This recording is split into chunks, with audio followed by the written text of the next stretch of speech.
Hey everyone, welcome to my channel. In today's episode, I'm really excited to share with you this contemporary side table that I've designed, which features a built-in wireless charger and no visible cables. Let's get to it.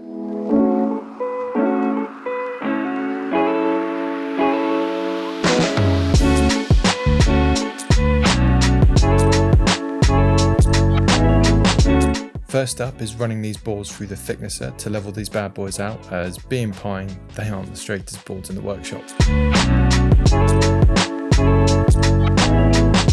Oh yeah, and it helps to plug your tools into the extraction system when you're using them. Next, I use the miter saw to break the boards down into the tabletop, leg and foot.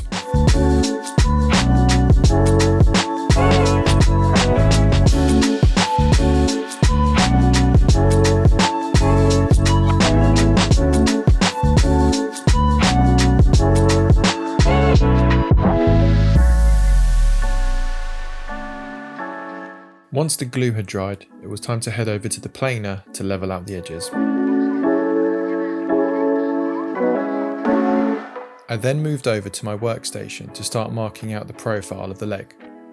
The design approach for this piece was to have a simple, playful nature in mind, so I settled with an L shape that has a large radius leading up from the foot into the leg.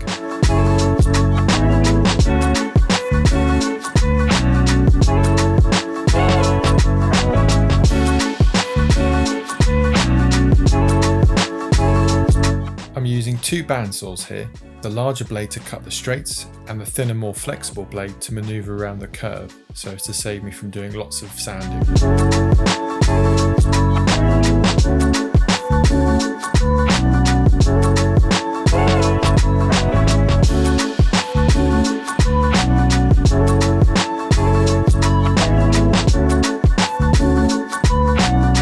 To connect the foot to the leg and keep the playful aesthetic going throughout the design, I went for two oversized dowels. The holes I'm drilling here are 22mm in diameter and were a little tricky to drill into the leg as they caused it to vibrate, so when it came to connecting the tabletop, I took a different approach, which you'll see later.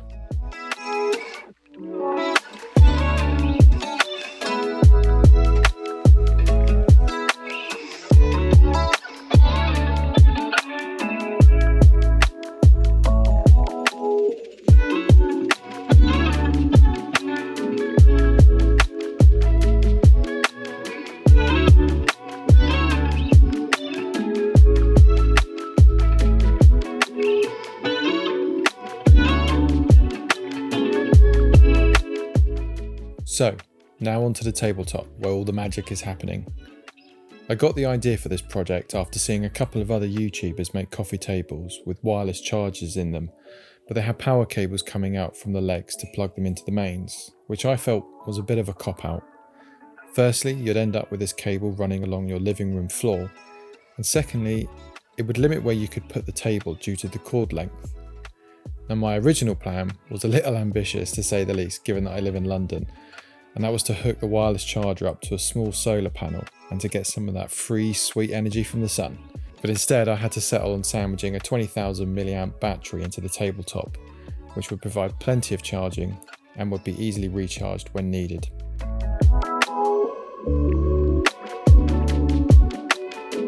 Part of the challenge to this build was that the battery pack is thicker than the wood that I could get my hands on, which is why I've gone for this sandwiching technique. And because I plan on hiding all the charging components inside the tabletop, I had to work on each board separately.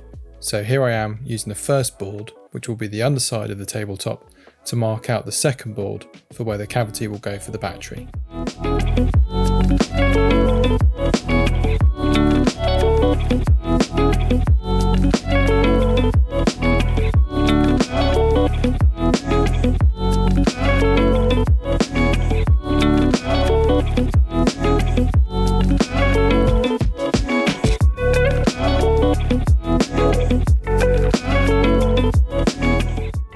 So this part of the project, I was very much improvising as I went. In order for the wireless charger to transmit power efficiently, I needed as little material as possible between the charger and the top of the table. There were a couple of concerns that I had. Would the pine break if I reduced it down to just a couple of millimeters? There was also the possibility that I would accidentally go all the way through and have to rebuild the top. So I decided with routing all the way through and adding a thin plywood cap to cover the charger. Looking back, I feel that leaving the top untouched would have definitely looked better, but hey, we live and learn.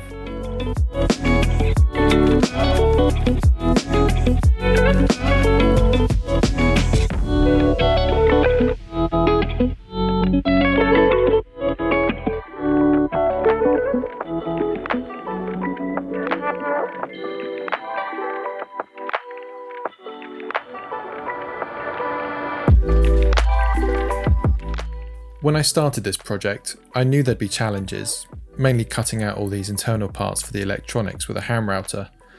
But as I was routing out this channel for the power cable, I could see that my hard work was paying off.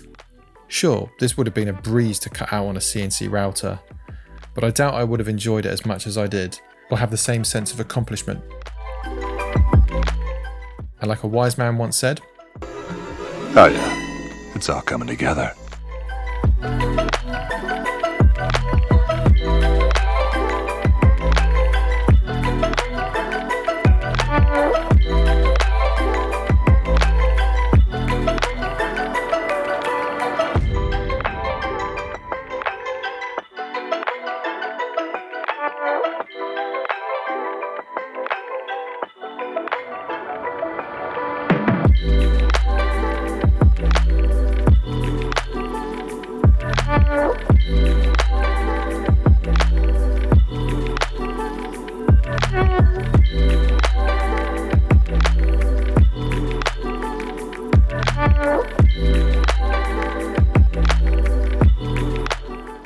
Once the tabletop glue had dried, it was just a case of trimming it down to size on the bandsaw and removing excess material on the edges, tidying up the sides on the planer, and shaping the corners on the sand belt, where I got my first glimpse at some really nice grain patterns going on.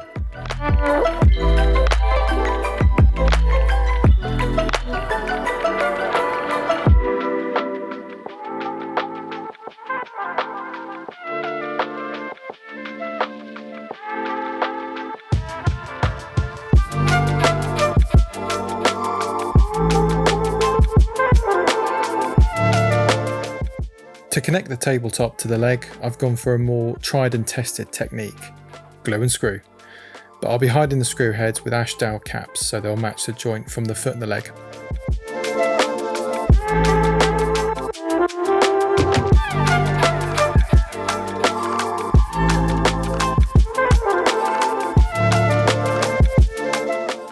One of the last parts to make for this project is the lid for the battery pack cavity. I've gone for a scrap piece of 6mm plywood here because I didn't have much confidence in pine keeping its shape at that sort of thickness, and seeing as it's on the underside of the tabletop, no one's going to see it.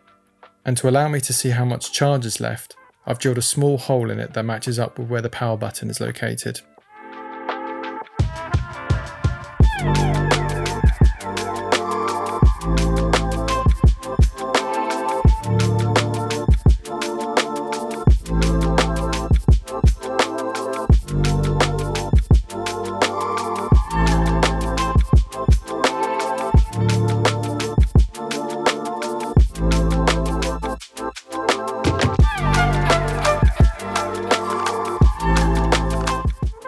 I also found this nifty little USB-C adapter online that will allow me to reorientate the port by 90 degrees, and that's going to allow me to plug the charging cable into the battery pack without actually having to remove it from the table. Now I know what you're probably thinking, but Lee, recharging a battery it still requires a cable, and yes, you're right, it does. But by placing a battery inside the table, it only needs to be hooked up every once in a while rather than being continually plugged in, and it gives me that freedom to place it wherever I want.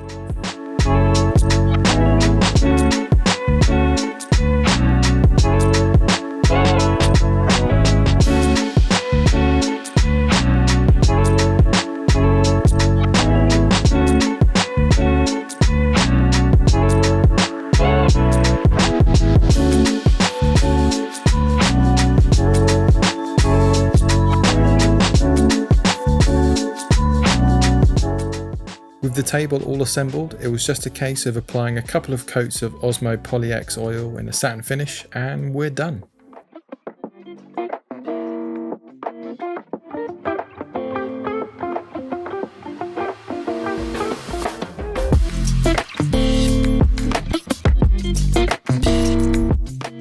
I'm really pleased with how this project has come out. I love all the beautiful wood grain details around the table, especially the chevron style pattern on the leg. And I'm stoked that I've managed to sandwich wireless charging into this pretty unassuming piece of furniture that I can place anywhere in the room. And a happy little accident that I didn't realise until using it is that in order to charge your phone, you have to put it down, giving you a break from one screen to probably watch another screen. Anyways, I hope you enjoyed this video and I'll see you next time.